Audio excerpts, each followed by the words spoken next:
Hey, what's up? My name is Jonathan Fink. Welcome to my audiobook series, free on YouTube. Up next, The Pokemon Gods Are Real, Chapter 4, The Early Encounters with the Pokemon Gods.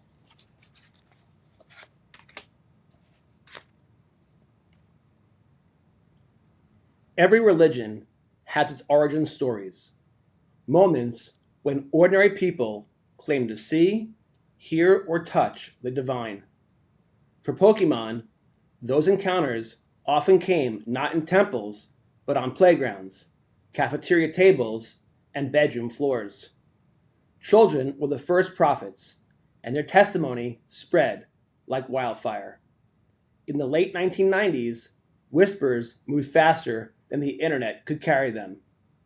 There's a kid in another class who pulled a Charizard. My cousin's friend has a holographic Mewtwo.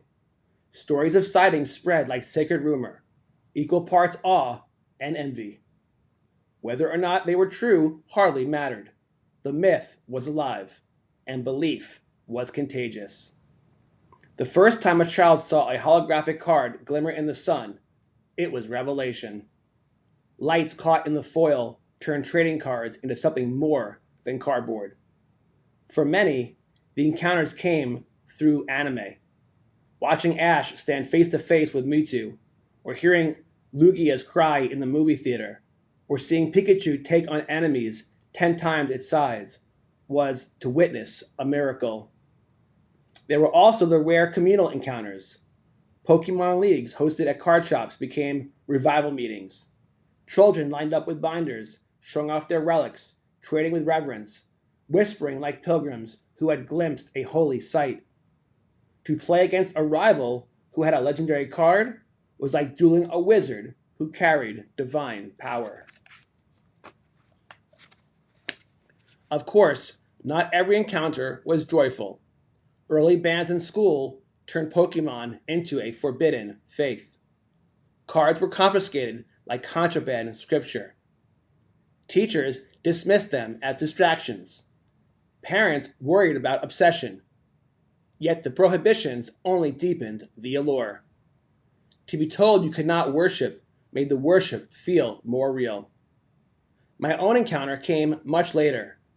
For years, I walked past elite trainer boxes without a second thought. Pokemon wasn't my thing. I had my sports cards, my hobbies, my lane. But the gods are patient. They wait for their moment.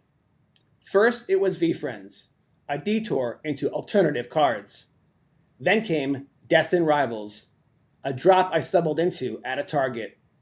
A harmless glance at the trading card aisle turned into destiny. I bought 2 boxes. I ripped them without strategy, without expectation, and I was hooked. From there, the encounters multiplied. Cheap Japanese packs from the unopened Pac-Man store in Olathe, Kansas. A booster box at Best Buy. Acquiring a PSA 9 Pichu from a local trade show. Then sealed wax. Then more ETBs. I was no longer just an observer. I was a collector, an investor, and an author helping to spread the gospel that Pokemon is fun, capitalism is alive and well, and the community is as generous as it is passionate. Even thinking about my growing collection gives me good vibes. Writing this book is part of my devotion, my way of sharing that joy with friends I've met in the hobby along the way. These first encounters, whether in the 1990s playgrounds or in a Target aisle decades later, are etched into my memory.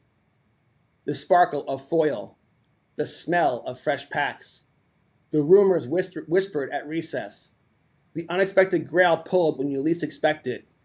Each moment is initiation, proof that the Pokemon gods are not distant myths, but real manifestations. Near, tangible, and alive. For those who have lived them, the first encounter with the Pokemon gods is unforgettable. End of Chapter 5. Up next, Chapter 6, The Origin of the Pokemon Gods. Really appreciate you guys joining me. If you enjoyed this episode, please hit the like button. If you really, really enjoyed the episode, please subscribe. You guys take care. I appreciate you guys so much. God bless.